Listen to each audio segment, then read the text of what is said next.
პროექტი შავი ჩოხა, ქაქუცა ჩოლოყაშვილის ცხოვრების ქრონიკა, როსტომ ჩხეიძის წიგნის მიხედვით განხორციელდა აუდიო სერიალის სახით. თბილისის მერიის, კულტურის, განათლების, სპორტისა და ახალგაზრდულ საქმეთა საქალაქო სამსახურის დაფინანსებით და ხელშეწყობით.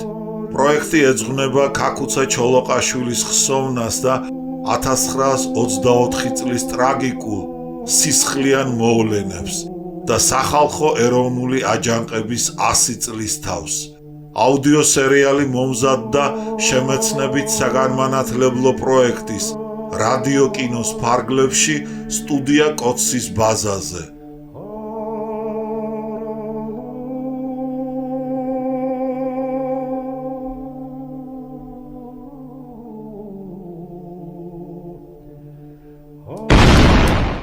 როსტომ ჩხეიძე, შავი ჩოხა, ქაქუცა ჩოლოყაშვილის ცხოვრების ქრონიკა. თავი 23. ღმერთო ჩემო, ღმერთო ჩემო, რისთვის დამიტევე მე? იმ მიზეზით გამოდევნეს პეჟოს ქარხნიდან მარქსისტულ კრებებზე რატომ არ გვესწრებით და თქვენც რატომ არ ილაყებთ ტვინს ჩვენსავით მარქსის აზრებით და ციტატებითო? თავისებურად იყროდა წრე, ერთ გადმოხვეწას მეორე გადმოხვეწა იმეორებდა, დიდს მინიატურული, მაგრამ კიდევ ერთი დამადასტურებელი, რომ საკუთარი ქვეყნისათვის თავშეწირულ ადამიანებს არსად დაედგომებოდათ, აუცილებლად სული უნდა ამოხდოდათ დაუსრულებელი დევნა შევიწროებით. ისეთი ეპოქა დამდგარიყო. აკაკი ჩხენკელი ცოტას მაინც გაირჯებოდა და 1200 თუ 300 ფრანკს გადასცემდა ალექსანდრეს.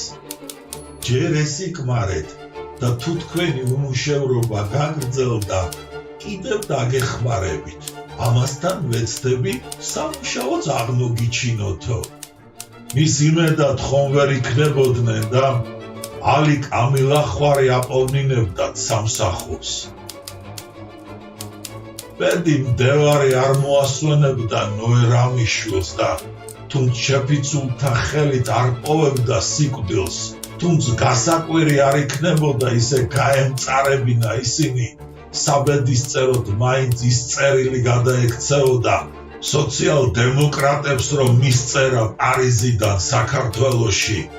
არ გაიკაროთ ამ პიროვნებათა მიერ გამოგზავნილი ხალხიო და ჩამოთვლიდა ქაქუცა ჩოლოყაშვილიო, გენერალი კვინიტაძეო, სპირიდო მკედიაო, შალვა ამირეჯიბიო. კომუნისტები იგდებდნენ ხელთ ამ წერილს და გამოაქვეყნებდნენ, რაც სოციალ-დემოკრატთა ერთ ნაწილს გულს გაუტეხავდა რამიშვილზეც და მთელ მის პარტიაზეც და თუმც ოფიციალურად არ გამოვიდოდნენ იქიდან, თითქმის ჩამოსცილდებოდნენ. მათ შორის პარმენა ჭანუკვაძეც, ერთი ჩუმი, წყნარი და პატიოსანი კაცი, გაბედული მებრძოლი, ვისაც გული აღარ დაუდგებოდა სოციალ-დემოკრატიულ პარტიაში. ამის გამო კი დევნას გამოუცხადებდნენ პარტიის ლიდერები და არსად მისცემდნენ ფეხის მოკიდების საშუალებას. აღარც ოდინკურში, აღარც პარიზში. ბოლოს სამუშაოზე ფათერაკი რომ შეემთხვეოდა, მარჯვენა ხელის საჩვენებელთიც დაკარგავდა, კინაღამ გადაირეოდა. მერე რაღა ვაშკაცი ვარ, იარაღს ვეღარ ვიხმარო. ნოე რამიშვილს მიადგა, პარტიის წევრად მოღარ მიგულისხმებთ და თავი დამანებეთ, რათა ჩემი საცხოვრებელი ვიშოვნო. იმან რა უთხრა, ალექსანდრემ ეს უკვე აღარ იცის. ახსოვს მხოლოდ ის, რა მღელვარედ განიცდი და უთითობას პარმენ ჭანუკვაძე და მალი მეორებდა. აბა მე რაღა ვაშკაცი ვარო, მუქარად დაეჟინებინა, ეს ქართველებმა მომიწყეს და არ ვაპატიებო. მასპინძელი მიხვდებოდა, სტუმარის სიტყვებს იოლად არ ხარჯავდა და ვაი თუ მართლა მოეწადინებინა შურის ძიება. ამიტომ მის დაშოშმინება შეეცდებოდა. აგერ მეც მომკვეთა ცერათითი მანქანა სიტროენის ქარხანაში და ძალიანაც განვიცადე, მაგრამ შურისგება არავიზე მიფიქრიაო. პარმენი თითქოს დაწყნარდებოდა, აუღელვებლად ისადილებდა და გამოემშვიდობებოდა. მაგრამ მისი უმუშევრობა რომ კვლავაც გრძელდებოდა და პარმენს ეჭვიც რომ არ ეპარებოდა, სოციალ-დემოკრატიის ბელადების ბრალია ვერაფრის დიდებით რომ ვერ დამიმორჩილესო. თურმე არც ცდებოდა, ეგა მისმა ყოფილმა ბელადებმა ვერ განჭვრიტეს, თუ რა შეიძლება მოემოქმედა ამ ხასიათის კაცს წონასწორობას თუ დააკარგვინებდნენ. არ მოუკლეს მის შევიწროებას. ბარემ შიმშილით ამოვხადოთ სულიან და ფსიქიატრიულ საავადმყოფოში ამოვაყოფინოთ თავიო. ამის მსგავს ნამდვილად არაფერს მოელოდა ნოე რამიშვილი. სოციალ-დემოკრატთა კრებაზე მიმავალს მეტროს ამოსასვლელში პარმენ ჭანუკვაძე თუ დახვდებოდა და რამდენიმე ტყვიას დაახლიდა.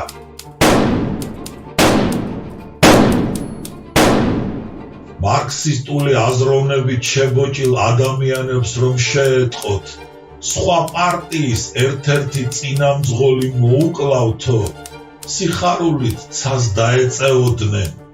შეფიცულნი კი სწორედ იმით განსხვავდებიან სოციალ-დემოკრატთაგან, მათი ორივე განაყარიანად, რომ ამ ტრაგიკულ აქტს ეროვნული თვალთახედვით გაიზიარებდნენ და გული დასწყდებოდათ.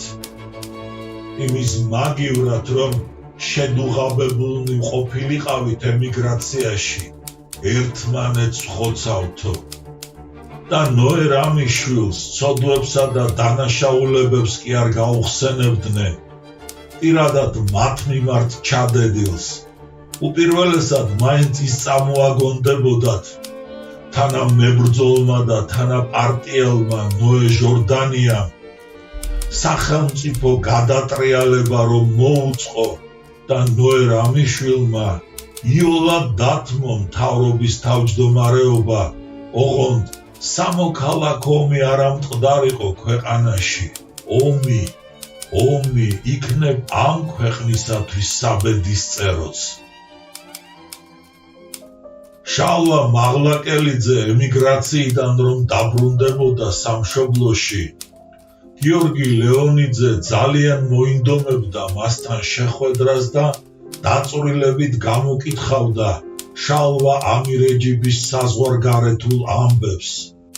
დაინტერესების მიზეზს კი ასე აუხსნიდა. მეგობრები ვიყავითო, ეს თავისთავად გულითადი ურთიერთობა რომ მოანატრებდა მის თავს ნინოწმინდის ღამის შემოქმედს, მაგრამ უამისოდაც შეიძლება გასჩენოდა ღრმაცნობის წადილი ადამიანს შეეწყო შალვას ემიგრანტული თავგადასავალი. საკმაოდ კოლორიტული პიროვნება გახლდათ, ზოგიერთი უცნაურობაც სჩვეოდა გარეშეთა თვალში და რა გასაკვირია მისი ამბის შეტყობა რომ მოეწადინებინათ. შალვა მაღლაკელიძე ხალისით უამბობდა, რაც გაეგონა თავის სახელოვან სეხნიაზე. უპირველესად კი მის უცნაურობას აღნიშნავდა და ნიმუშად იმ გარემოებას მოიხმობდა, არც ერთხელ შრომის ბირჟაზე არ ჩაწერილაო. მერე რა მოხდა? იკითხავდა გიორგი ლეონიძე. ახალ დაბრუნებული ემიგრანტი კი აუხსნიდა. მე-11 საუკუნიდან კანონიც კი არის შემოღებული, რომ თუ ფრანკს 1 ფრანკიც არ გააჩნია, პოლიციას შეუძლია მისი დაპატიმრება. ფუნთუშა 1 ფრანკი ღირს და ისიც თუ არ მოგეძევება, მაშინ რითი ცხოვრობ? ამიტომ ჩვენ ყველა გადახვეწილნი ბირჟაზე ვეწერებოდით, აღრიცხვაზე ავყავდით, ბინასაც გამოგვინახავდნენ და აღარც იყო ის საშიშროება, რომ რაიმე უწესოს აქციელს ჩაიდენდი. თუ ამის შემდეგაც არ მოეწონებოდი ხელისუფლებას, შეეძლო გაეძევებინე საფრანგეთიდან, უმთავრესად ბელგიაში. უამრავ რუსს დაემართა ასე. გაზეთებში არაერთხელ წამიკითხავს, რომ არაერთი მათგანი 15-ჯერ გაუსახლებიათ ბელგიაში და 15-ჯერვე უკან დაბრუნებულანო. ნუ თუ ასეთ გაგზავნა გამოგზავნაში არიან, უკვირდა პოეტს. ასე და თავის ამ ხერხით გააქვთ.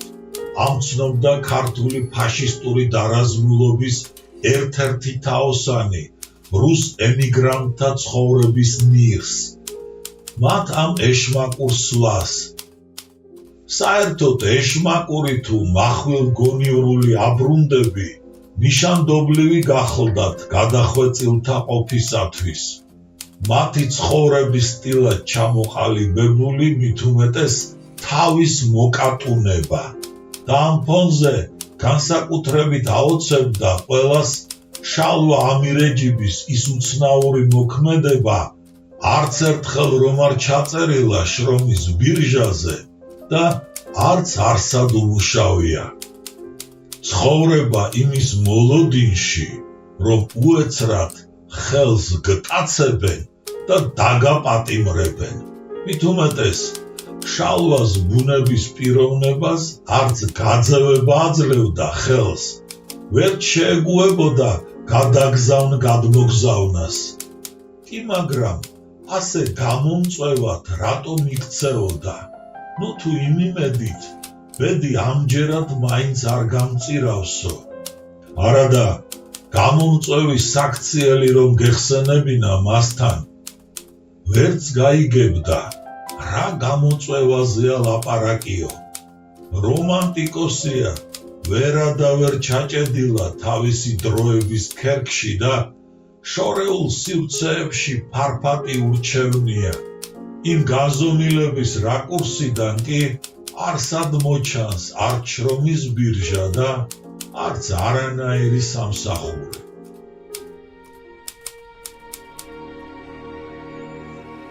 ვასო თამაზაშვილი და მეამბოხეთა ერთი ჯგუფი ამოვარდებოდა ალექსანდრე სულხანიშვილის თვალთახედვიდან. კლავაც აქ დარჩებოდნენ, კლავაც ტყეს ეფარებოდნენ, ოღონდ უკვე თავის გადარჩენას აღაფიქრობდნენ. ჩამქრალიყო გაცხოველებული სამზადისი აჯანყების ბაირაღის ასაფრიალებლად და მიზან დაკარგულ მებრძოლთა მიმოსვლა ტყეში მართლაც უაზრო წამწალს დამსგავსებოდა. ამ თავშესაფარს ვინ ანებებდა? მილიცია და ჩეკაც ფხიზლად ტრიალებდნენ მათ გარშემოც და ხან რომელ ოჯახს ააწიოკებდნენ და ხან რომელს. როგორ თუ ვასო თამაზაშვილსა და სხვა ყაჩაღებს ლუკმა გაუყავითო. 10 მაგათ აზღვევინებენო, გამწარებულიყო ვასო და ტყეში ფარულად ასულ ბიძა შესჩიოდა. აღარა საშველი, თუ ტყიდან არ გამოვედით და თავრობას არ ჩავბარდით, ხალხს არ მოასვენებენ ჩვენი გულისათვის და მათი საცოდაობით აღარ ვართო. ეგ არ ქნათო, ემუდარებოდა კონსტანტინე ნატროშვილი. იცოდე, ცოცხალს არ დაგტოვებენ, ისევ გაცლას ჯობსო. ვის გაცლოდნენ, სად გაცლოდნენ? როდესაც უხერხდებოდათ, მაშინ შემორჩნენ აქაურობას და ახლა როგორღა გაეკვალათ გზა საზღვარზე. ამოკეტილიყო ყველა მხარე. ჩიც გადაფრენა უძნელდებოდა, ჭიანჭველას გაძრომა და ეს შერისხული ადამიანები როგორღა გადააღწევდნენ მის მიღმა. ტყეში გაძლებად სულ უფრო უჭირდათ. ოჯახებში სულის მოთქმა მოსახლეობას აგე რაძვირად უჯდებოდა. მათი სიბრალული კი აიძულებდათ ტყიდან თავი აღარ გამოეყოთ. მოჯადოებულ წრეში მოქცეულიყვნენ, საითაც გავიქეცი, იქით წავიქეციო და ერთი გასაქცევი იარაღის დაყრაც იყო. სამუდამო წასაქცევიც ის აღმოჩნდებოდა. ქაკუცა ჩოლოყაშვილს ვინც გაჰყვა უცხოეთში, იმათი წერა ეს ყოფილა. ამათი წერა ეს აღმოჩნდება. და თუ ალექსანდრე სულხანიშვილი ვეღარ მიადევნებდა მზერას მათ ტრაგიკულ ხვედრს, საოჯახო გადმოცემა შემოინახავდა ამ სისხლიან ეპიზოდსაც, აგვისტო-სექტემბრის თავისებურ გაგრძელება დაბოლოებას. მოგვიანებით კი თამაზ ნატროშვილის ესეიში აღიბეჭდებოდა საბჭოთა მორალის კიდევ ერთ დოკუმენტურ დასტურად, სიცრუისა და სიყალბის ფესვზე ამოშენებული სამყაროს წვეთად, იმ სინამდვილეს ხელშესახებად რომ აირეკლავდა თავით ბოლომდე. აღარაა საშველიო, მაგრამ ტყიდან გამოსვლას მაინც სახვალიო ძდებდნენ. გადაწყვეტით გადაეწყვიტათ, მაგრამ იქაურობას ვერა და ვერ გამოთხოვებოდნენ. სულ რაღაცას ებღაუჭებოდნენ, სულ რაღაცას იმიზეზებდნენ. ჩეკას რწმუნებული კახეთში გოგი დევდარიანი შეუთვლიდა და პირობას მიცემდა ვასო თამაზაშვილსა და სხვა მიამბოხეებს. თუ კი შემოგვირიგდებით, სიცოცხლეს გაჩუქებთო. ცხადია, უფროსობისაგან ჰქონდა საამისო ნებართვა და თვითონ მხოლოდ მოლაპარაკებათა წარმართვას კისრულობდა. და პირად წარმატებადაც მიითვლიდა ყაჩაღები, პოლიტიკური ბანდიტები, ტყეებს რომ გამოემშვიდობებოდნენ, იარაღს ჩააბარებდნენ და გლეხურ ყოფას დაუბრუნდებოდნენ. თითქოს არამცდუ სიკვდილით დასჯას, გასამართლებასაც არ უპირებდნენ წარსული ცოდვებისათვის და მას უდრტვინველად შეეძლოთ ეზიდათ ცხოვრების ჭაპანი გულში ჩაკირული ტკივილითა და დარდით და იმ მოლოდინით, ისე როგორ იქნება, ქაკუცა კლავაც არ გამოჩნდეს და თავისთან არ მიგვიხმოსო. ჯერ ადგილობრივი ხელისუფლება უხმობდათ. შერიგება საზეიმოდ დავაგვირგვინოთ, ურთიერთ ნდობით შევკრათ და მოვავარაყოთო. სოფლის გარეთ მიიწევდნენ. მაინც გიყვართ ბუნების წიაღი, მაინც ვერელევით და შერიგების ხინის გამართვა აქ ამიტომაც სჯობსო. ითუმეტეს ლამაზი სანახების ხილვა ჩვენს ყველაფერს გვირჩევნიაო. ნეტა უგრძნოთ გულმა ქაკუცას რაზმელებს, რაც მოელოდათ. ქაკუცაც მათ შორის რო ყოფილიყო, უსათუოდ გამოეცხადებოდა სიზმრად ქართველი ქალის ჩვენება და ურჩევდა დროზე უშველე თავსო. თუ არ დაუჯერებდა ზმანებას და წამიერად გამოფხიზლებული ისევ სასტუმალზე მისდებდა თავს, ხელმეორედ მოევლინებოდა მოჩვენება. დროზე, თორემ გვიან იქნებაო და კიდევ წამოჰყრიდა თანამებრძოლებს. აქ აღარ დაგვედგომება, ისევ ტყეს უნდა შევაფაროთ თავიო.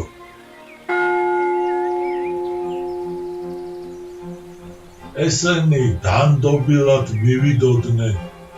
თუ ეჭვი მაინც გაჰკრავდათ, წამსვე მოიშორებდნენ.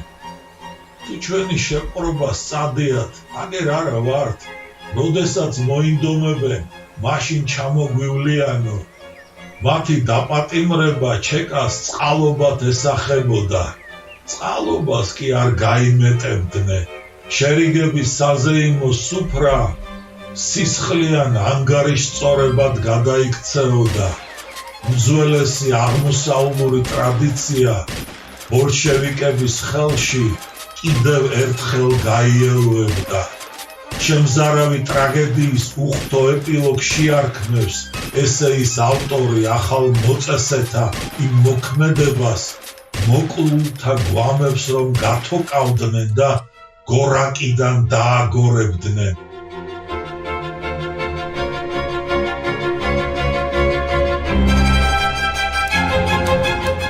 ამ ზაკრული განზრახვისა არაფერი იცოდა გოგი დევდარიანმა. ეთყობა კაცრად გაასაიდუმლოეს, რათა მის ხურს არ მისწვდენოდა შერიგებულთა მსხვერპლად შემწირველი რხინის გამართვის ამბავი. კარგად მოეხსენებოდათ მისი ვაჟკაცური ბუნება. სიტყვის გატეხა ვერაფრის დიდებით რომ ვერ წარმოედგინა, ახლა კი რა გამოდიოდა, როგორც მოლაპარაკების მთავარი მონაწილისა და აღქმის დამდებს ხელისუფლების სახელი უტყდებოდა ხალხში. ან კი თავი როგორ ემართლებინა, რანაირად დაეჯერებინა სოფელ ქვეყანა ამ სიცხში გარეული არავარო, როდესაც მართალია უნებურად, მაგრამ მისმა დაპირებამ გადაწყვიტა ქაქუცას რაზმელთა ბედი ასე სავალალოდ. სინდისის ქენჯნა დაეუფლებოდა და იგრძნობდა. პასუხს თუ არ მოჰკითხავდა სისხლიანი რხინის უმთავრეს შემკვეთს, ამ ქენჯნას მაინც ვერ გაუძლებდა. ეს ყოვლის წამლეკავი განცდა, განსაზღვრავდა მის იმ თავგანწირულ სწრაფვას, სხვაგვარად სრულიად აუხსნელ ნაბიჯს. კაბინეტში მოსაკლავად შეჭროდა ლავრენტი ბერიას. იმხანად ჩეკას უფროსის მოადგილეს. ამოღებული იარაღით მიიწევდა იქით, მაგრამ ვინ დააცდიდა შურისძიებას და მასაც დაუნანებლად გაისტუმრებდნენ იმიერ სამყაროში. ზედ წააკლეს და ეგა მე ამბოხებს. როცა მოგვიხმობს პარტია, აგუნდება მთავარი. პატივი და აღზევება მოელოდა პოლიტიკურ ბანდიტთა ბუდის განადგურებისათვის, მაგრამ არამც თუ ეს მიწიერი სიკეთენი, სიცოცხლეც აღარ მოინდომა საჯაყ ამბავში გახვეულმა. იქნებ გოგი დევდარიანი უკანასკნელი მოხიკანიც იყო უშიშროების სამსახურში იმ ბუნების ადამიანებისა, რომელთაც შერჩენოდათ სინდისი და უფეთქავდათ ჰუმანისტური ძარღვი. რაც გინდა თქვი და დაუვიწყარი ეპიზოდია და ნიშანდობლივია, რომ უშუალოდ გადასჯაჭვია საქართველოს სახელმწიფოებრიობის აღდგენისათვის დაღუპულთა ბედს.